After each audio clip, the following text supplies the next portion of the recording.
جو خالص دودھ دیتے ہیں انہیں جانور کہتے ہیں، اور جو ملاوٹ کرتے ہیں انہیں اشرف المخلوقات کہتے ہیں۔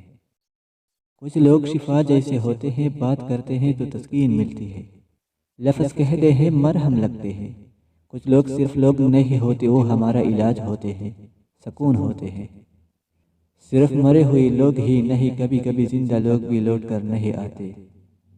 جب کانوں کو غیبت سننے کی لت لگ جائے تو چغلی زبان کا چسکا بن جاتی ہے، اور کینہ دل کا سکون۔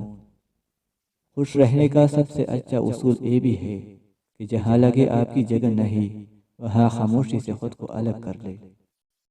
اللہ رزق کھول دے تو دسترخوان لمبا کر دو، دیواریں نہیں۔ یہی زندگی ہے، ہر سنی سنائی بات پر یقین مت کیجیے۔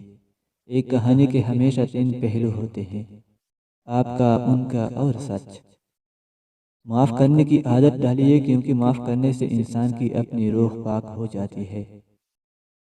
اللہ کو ٹوٹے دل سے بے حد محبت ہے، اس لیے دکھی دل والے اللہ کے قریب ہونے لگتے ہیں۔ جب اللہ آپ کو اپنے قریب کرنا چاہتا ہو تب آپ کو آزمائش میں ڈال کر اپنے قریب کر لیتا ہے۔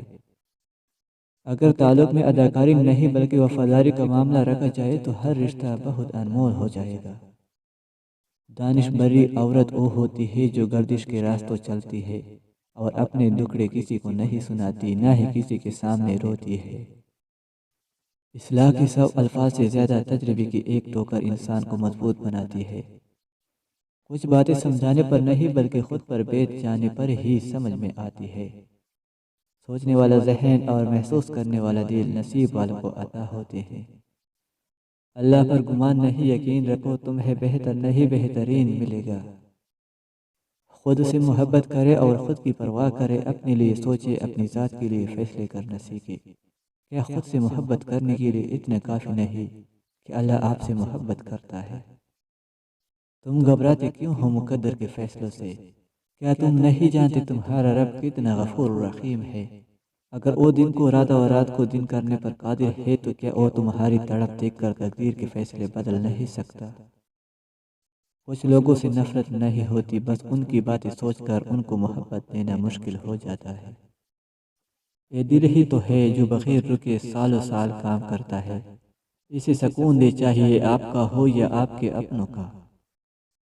وہ لوگ جو کسی کا برا نہیں چاہتے، اللہ تعالیٰ ان کو ایسی منزل عطا فرماتا ہے جو ان کے گمان میں نہیں ہوتی۔ مٹی کا مٹکا اور رشتے کی قیمت صرف بنانے والے کو ہی پتہ ہوتی ہے، توڑنے والے کو نہیں۔ غلط ہو کر خود کو صحیح ثابت کرنا اتنا مشکل نہیں ہوتا جتنا صحیح ہو کر خود کو صحیح ثابت کرنا ہوتا ہے۔